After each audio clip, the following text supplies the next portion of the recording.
नमस्कार दर्शक बंधु आपण को आम चैनल को स्वागत। आज कार्यक्रमटी समस्त मकर राशि व्यक्ति विशेषों बहुत अधिक गुरुत्वपूर्ण रही एवं पवित्र माघ पूर्णिमार हार्दिक अभिनंदन एवं शुभकामना जणाई कार्यक्रमटी को आरंभ करिबा। एही 2026 फेब्रुआरी मास 1 तारिख रविवार दिन एही माघ पूर्णिमा पड़िबा पाई जाउछि, जहाँ आपणकर संपूर्ण मासटी को प्रभावित करिबो एवं आपणकर राशि मकर हेले मध्य आपणकर नक्षत्र अनुजाई शुभ प्रभाव पड़िबो ना अशुभ प्रभाव पड़िबो एवं आपणकर अशुभत्व को दूर करिबा पाई शुभाशुभ फल को द्विगुणित करिबा पाई कोन रहिछि प्रतिकार विस्तृत भाव रे एही वीडियो रे आलोचना करिबा।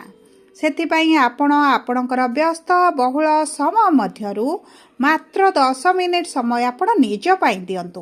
देखंतु आपणक राशि रे 4टी शुभ ग्रह विराजमान होइथिले, मंगल, सूर्य, बुध एवं शुक्र। एवं एही फेब्रुआरी मासरे 4टी शुभ ग्रह आपणकर द्वितीय गृह को गोचर करिवे, जेउठारे पूर्वरु राहु विराजमान होइछंती। तेणुकरी फेब्रुआरी 4 तारिख दिन बुध आपणकर द्वितीय गृह को गोचर करिबा क्षणी आपणकर पाप कृति दोष लागिबा पाई जाउछि। ता सहित फेब्रुआरी 13 तारिख रे सूर्य द्वितीय गृह को गोचर करिवे माने आपणकर ग्रहण दोष लागिबा पाई जाउछि। एवं फेब्रुआरी 23 तारिख दिन मंगल आपणकर द्वितीय गृह रे प्रवेश करिबा क्षणी आपणकर अंगारक दोष लागिबा पाई जाउछि। तेणुकरी एही 3टी दोष गुड़िक आपणकर फेब्रुआरी मास को बहुत अधिक प्रभावित करिबो। तेणुकरी आपण जदि किछि शुभ कार्य, मांगलिक कार्य किंबा किछि बड़ कैरियर संबंधित निष्पत्ति नेबाकू चाहुछंती किंबा आपणकर लाइफ रे किछि बड़ डिसीजन नबा पाई चाहुछंती, तेबे आपण एही वीडियोटी को संपूर्ण देखि सारिबा परे जदि निष्पत्ति नेबे आपणक पई शुभदायक रहिबो। तेबे विलंब न करी आसंतु कार्यक्रमटी को आगकू बढ़ाइबा। किंतु आपणकर जदि मकर राशि होइथाए एवं आपण भी ईश्वर को आंतरिक भक्ति एवं विश्वास करती, तेबे वीडियोटी को लाइक करंतु। कमेंट बॉक्स रे जय जगन्नाथ, जय माँ लक्ष्मी अवश्य लिखि दियंतु। ता सहित आम सह जोगाजोग करिबा पई वीडियोर मध्य भाग रे एक व्हाट्सएप नंबर टिए दिया जाइछि, जो नंबर साहाय्य आपण आम सह जोगाजोग करी निजर नूतन कुंडली प्रस्तुत करि परिबे, कुंडली विश्लेषण कराई परिबे किंबा आपणकर चाकरी, विवाह, व्यवसाय, प्रेम संपर्क, शिक्षा, स्वास्थ्य को नहीं किछि समस्या रहिछि ताहार सहज एवं स्वल्प मूल्य रे समाधान करि परिबे। सेतिपई आपण आम सह वीडियोर शेष पर्यंत जोड़ी होई रुहंतु एवं व्हाट्सएप नंबर माध्यम रे आम सह जोगाजोग करंतु। एबे आसंतु कार्यक्रमटी को आगकू बढ़ाइबा। सर्वप्रथमे आसंतु जानिबा आपणक कर्म क्षेत्र किभଳି रहिबो। देखंतु आपणकर कर्मर गृहर स्वामी हेउछंती शुक्र, जे आपणक राशि रे विराजमान करिसंती, किंतु आपणकर द्वितीय गृह को बा मित्रर राशि को 6 तारिख दिन गोचर करिवे। देखंतु मित्रर राशि रे शुक्र विराजमान करी आपणकर आर्थिक क्षेत्र को परिवर्तन करिबा सहित आपणक कर्म क्षेत्र रे मध्य बड़ प्रभाव पकाइबे। आपण जदि किछि शुभ कार्य आरंभ करिबा पई चाहुछंती किंबा आपणकर किछि नूतन कार्य आरंभ करिबा पई चाहुछंती किंबा आपणक व्यवसाय को विस्तार करिबा पई चाहुछंती, व्यवसाय संबंधित आपण जे कोनोसी निष्पत्ति नेबे आपणको सेतिरे शुभ फल प्राप्ति हेबो। ता सहित जदि आपण सरकारी चाकरी पई परीक्षा देउछंती, इंटरव्यू देउछंती, एंट्रांस देउछंती, तेबे 13 फेब्रुआरी पूर्वरु आपणक पई शुभदायक रहिबो। कारण 13 फेब्रुआरी सूर्य आपणक राशि छाड़ी जेतबेले कुंभ राशि रे प्रवेश करिवे किंबा आपणक द्वितीय गृह रे रहिबे, जेउठारे ग्रहण दोष बनाइबे, आपणको एतेटा शुभ फल प्राप्ति हेबो नाही। ता सहित जदि आपण सरकारक संबंधित किछि कार्य रहिछि, किछि डील करिवार अछि, किछि प्रोजेक्ट आनिबार अछि किंबा सरकारक संबंधित आपणकर जे कोनोसी कार्य रहिछि, जदि आपण 13 फेब्रुआरी पूर्वरु करिनेबे आपणक पई शुभदायक रहिबो। जदि आपण चाकरी पई किछटा इंटरव्यू एंट्रांस देबाकू चाहुछंती किंबा आपणकर प्राइवेट चाकरी पई किछटा परीक्षा रहिछि, पदोन्नति रहिछि, तेबे सेही सब क्षेत्र रे मध्य आपणको शुभ फल प्राप्ति हेबो। एबे आसंतु जानिबा आपणकर आर्थिक स्थितिटी किभଳି रहिबो। देखंतु अर्थर गृह रे राहु विराजमान करिसंती एवं आपणकर 4टी ग्रह मध्य आपणकर सही द्वितीय गृह रे धनर भाव रे, अर्थर भाव रे ତିନୋଟି ଦୋଷ ଲାଗିବା ପାଇଁ ଯାଉଛି।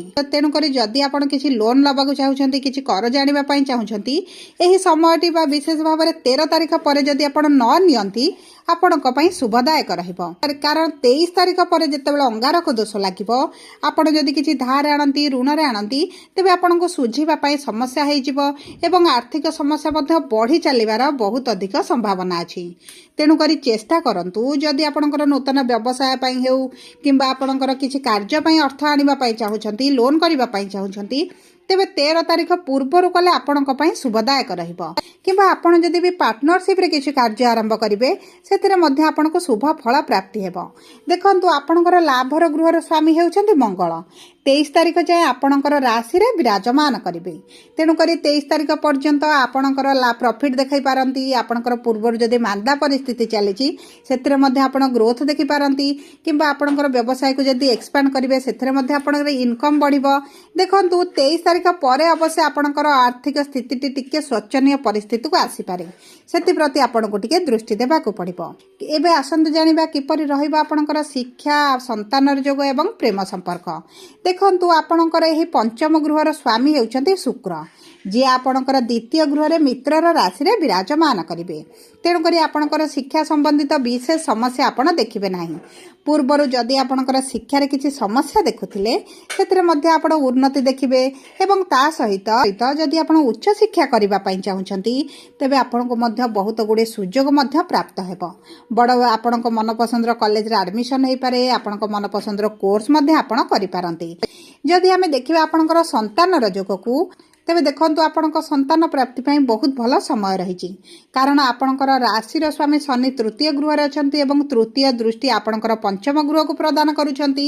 ଏବଂ ଶନି ଯେହେତୁ ନିଜ ନକ୍ଷତ୍ରରେ ଅଛନ୍ତି, ଆପଣଙ୍କୁ ଶୁଭ ଫଳ ପ୍ରଦାନ କରିବେ। କିନ୍ତୁ ଆପଣଙ୍କର କିଛିଟା ମେଡ଼ିକାଲ ଟ୍ରିଟମେଣ୍ଟ ଲାଗିପାରେ, କିଛିଟା ସର୍ଜରୀ ମଧ୍ୟ ହେବାର ସମ୍ଭାବନାଟି ଦେଖାଯାଉଛି। ଏବେ ଆସନ୍ତୁ ଜାଣିବା କିପରି ରହିବ ଆପଣଙ୍କ ପ୍ରେମ ସମ୍ପର୍କ। ଦେଖନ୍ତୁ, ପ୍ରେମ ସମ୍ପର୍କରେ ଆପଣଙ୍କର ଟିକେ ମନମାଳିନ, ମତଭେଦ, ଦୂରତା ବଢ଼ିଲା ଭଳି, ଅସନ୍ତୋଷ ରହିଲା ଭଳି ଆପଣ ଅନୁଭବ କରିପାରନ୍ତି। କିନ୍ତୁ ଯଦି ଆପଣ ପ୍ରେମ ସମ୍ପର୍କକୁ ବିବାହରେ ପରିଣତ କରିବା ପାଇଁ ଚାହୁଁଛନ୍ତି, ତେବେ ଆପଣଙ୍କ ପାଇଁ ଅତି ଉତ୍ତମ ସମୟ ରହିଛି। ଏହି ସମୟ ମଧ୍ୟରେ ଆପଣଙ୍କର ପ୍ରେମ ସମ୍ପର୍କ ବିବାହରେ ପରିଣତ ହୋଇପାରେ। କିମ୍ବା ଆପଣଙ୍କ ପ୍ରେମ ସମ୍ପର୍କରେ ଯଦି ଆପଣଙ୍କର ମନମାଳିନ, ମତଭେଦ କିଛି ଏହିଭଳି ସମସ୍ୟା ଚାଲିଥିଲା, ତେବେ ବ୍ରେକଅପ୍ ଭଳି ପରିସ୍ଥିତି ମଧ୍ୟ ଆପଣ ଦେଖିପାରନ୍ତି। ସେଥିପାଇଁ ଆପଣଙ୍କର ବାଣୀକୁ ଯଦି ଆପଣ ନିୟନ୍ତ୍ରଣ କରିବେ, କାରଣ ସୂର୍ଯ୍ୟମଙ୍ଗଳ ଯେତେବେଳେ ଆପଣଙ୍କ ରାଶିରେ ଅଛନ୍ତି, ଆପଣଙ୍କ ବାଣୀରେ ଟିକେ କ୍ରୂରତା ବଢ଼ିପାରେ, ବାଣୀରେ ଟିକେ କଡ଼କପନ ଆସିପାରେ। ସେଥିପାଇଁ ଆପଣଙ୍କ ବାଣୀକୁ ଟିକେ ନିୟନ୍ତ୍ରଣ କରିବାକୁ ପଡ଼ିବ। ଏବେ ଆସନ୍ତୁ ଜାଣିବା କିପରି ରହିବ ଆପଣଙ୍କର ବୈବାହିକ ସମ୍ପର୍କ ଏବଂ ବିବାହର ଯୋଗ। ଦେଖନ୍ତୁ, ଆପଣଙ୍କ ବୈବାହିକ ସମ୍ପର୍କ ବହୁତ ଭଲ ରହିଛି। ଯଦି ଆପଣଙ୍କର ବିବାହ ହେବାର ଥିଲା, ତେବେ ଆପଣଙ୍କର ବିବାହ ହୋଇପାରେ। କିନ୍ତୁ ଆପଣଙ୍କର ମନପସନ୍ଦର ପ୍ରସ୍ତାବ ଏହି ସମୟ ମଧ୍ୟରେ ଆପଣଙ୍କୁ ନ ମିଳିପାରେ। କିନ୍ତୁ ଆପଣଙ୍କର ଯଦି ବିବାହ ଠିକ୍ ହୋଇଛି, ତେବେ ମଧ୍ୟ ଆପଣଙ୍କର ବିବାହ ହୋଇଯିବ। କିନ୍ତୁ ଯଦି ଆମେ ଆପଣଙ୍କ ବୈବାହିକ ସମ୍ପର୍କକୁ ଦେଖିବା, ତେବେ ବୈବାହିକ ସମ୍ପର୍କରେ ଟିକେ ମନମାଳିନ, ମତଭେଦ ମଧ୍ୟ ଦେଖିପାରନ୍ତି। ଆପଣଙ୍କ ସାଥୀଙ୍କର ଆପଣଙ୍କ ସହିତ କିଛିଟା ଯୁକ୍ତିତର୍କ, ଝଗଡ଼ା ଭଳି ପରିସ୍ଥିତି ମଧ୍ୟ ଆସିପାରେ। କିନ୍ତୁ ଆପଣଙ୍କ ବୈବାହିକ ସମ୍ପର୍କରେ 13 ଫେବୃଆରୀ ପରେ ଧୀରେ ଧୀରେ ପରିବର୍ତ୍ତନ ଦେଖିବେ। ପୂର୍ବରୁ ଯାହା ବି ସମସ୍ୟା ଚାଲିଛି, ସେଥିରେ ଟିକେ ଉନ୍ନତି ପରିଲକ୍ଷିତ ହେବ। ଏବେ ଆସନ୍ତୁ ଜାଣିବା କିପରି ରହିବ ଆପଣଙ୍କର ସ୍ୱାସ୍ଥ୍ୟ। ଦେଖନ୍ତୁ, ସ୍ୱାସ୍ଥ୍ୟ ଆପଣଙ୍କ ପ୍ରଥମ ଗୃହରୁ ଜଣାପଡ଼େ ଏବଂ 13 ତାରିଖ ପରଠାରୁ ଆପଣଙ୍କ ସ୍ୱାସ୍ଥ୍ୟରେ ଯଦି କିଛି ସମସ୍ୟା ରହିଥିଲା, ସ୍କିନ୍ ସମସ୍ୟା ଆପଣଙ୍କର ଥିଲା କିମ୍ବା ଆପଣଙ୍କର ଡାଇଜେସନରେ ସମସ୍ୟା ଥିଲା, ତେବେ ସେହି ସବୁ ସମସ୍ୟା ଗୁଡ଼ିକ ଦୂର ହୋଇଯିବ। କିନ୍ତୁ ଆପଣଙ୍କର ଗଳା, ଦାନ୍ତ, ପାଟିରେ କିଛିଟା ସମସ୍ୟା ଆପଣଙ୍କର ବାହାରିପାରେ। ବିଶେଷ ଭାବରେ ଆପଣଙ୍କର ଫେବୃଆରୀ ଶେଷ ସୁଦ୍ଧା ଏହିଭଳି ସମସ୍ୟା ଆପଣ ଦେଖିପାରନ୍ତି। ସବୁପରେ ଅଶୁଭତ୍ୱକୁ ଦୂର କରିବା ପାଇଁ, ଶୁଭାଶୁଭ ଫଳକୁ ବୃଦ୍ଧି କରିବା ପାଇଁ ଆପଣ ପ୍ରତିଦିନ ଶନିଙ୍କର ବୀଜ ମନ୍ତ୍ର 108 ଥର ପାଠ କରନ୍ତୁ। କାରଣ ଆପଣଙ୍କ ରାଶିର ସ୍ୱାମୀ। ତା ସହିତ ଯଦି ଆପଣଙ୍କର ଉତ୍ତରାଷାଢ଼ ମକର ରାଶି ହୋଇଥାଏ, 21/10 ଏବଂ ଆପଣଙ୍କର ନକ୍ଷତ୍ରାଧିପତି ସୂର୍ଯ୍ୟ ହୋଇଥିବାରୁ ଆପଣ ପ୍ରତିଦିନ ସୂର୍ଯ୍ୟଙ୍କୁ ଜଳ ଅର୍ପଣ କରନ୍ତୁ, ସୂର୍ଯ୍ୟଙ୍କର ବୀଜ ମନ୍ତ୍ର ଜପ କରନ୍ତୁ ଏବଂ ହୃଦୟ ଆଦିତ୍ୟ ସ୍ରୋତ ମଧ୍ୟ ପାଠ କରନ୍ତୁ। ଯଦି ଆପଣଙ୍କର ଶ୍ରବଣ ମକର ରାଶି ହୋଇଥାଏ, 22/10 ଏବଂ ଆପଣଙ୍କର ନକ୍ଷତ୍ରାଧିପତି ଚନ୍ଦ୍ର ହୋଇଥିବାରୁ ଆପଣ ଚନ୍ଦ୍ରମାଙ୍କର ବୀଜ ମନ୍ତ୍ର ଜପ କରନ୍ତୁ। ସୋମବାର ଦିନ ମହାଦେବଙ୍କ ମନ୍ଦିରରେ ଜଳ ଅର୍ପଣ କରନ୍ତୁ। ଓಂ ନମଃ ଶିବାୟ ମନ୍ତ୍ର ଆପଣ ପ୍ରତିଦିନ 108 ଥର ପାଠ କରନ୍ତୁ। ଚେଷ୍ଟା କରନ୍ତୁ, ଯଦି କ୍ଷୀର ଚିନି ଆପଣ ଦାନ କରିପାରିବେ, ତେବେ ମଧ୍ୟ ଆପଣଙ୍କ ପାଇଁ ଶୁଭଦାୟକ ରହିବ। जदि आपणकर धनिष्ठ मकर राशि होता है 23/10 तेज आपणकर नक्षत्राधिपति होउछन्ति मंगल एवं आपण प्रतिदिन हनुमान चालीसा पाठ करंतु। ता सहित आपण मंगलकर बीज मंत्र जप करंतु। मांकड़ मानकु किछि नाली रंगर पदार्थ हेउ परिबा हेउ फल हेउ किछिटा खाइबा पई दियंतु एवं गो मातांकर सेवा करंतु। आपणक पई शुभदायक रहिबो। जदि आपणकर मकर राशि होता है वीडियोटी किभଳି लागला कमेंट बॉक्स रे लिखि जणांतु। जदि आपणक प्रियजनकर मकर राशि होता है वीडियोटी तांको सहित शेयर करंतु। जदि प्रथम थर आम चैनल को आसी चैनल को सब्सक्राइब करंतु।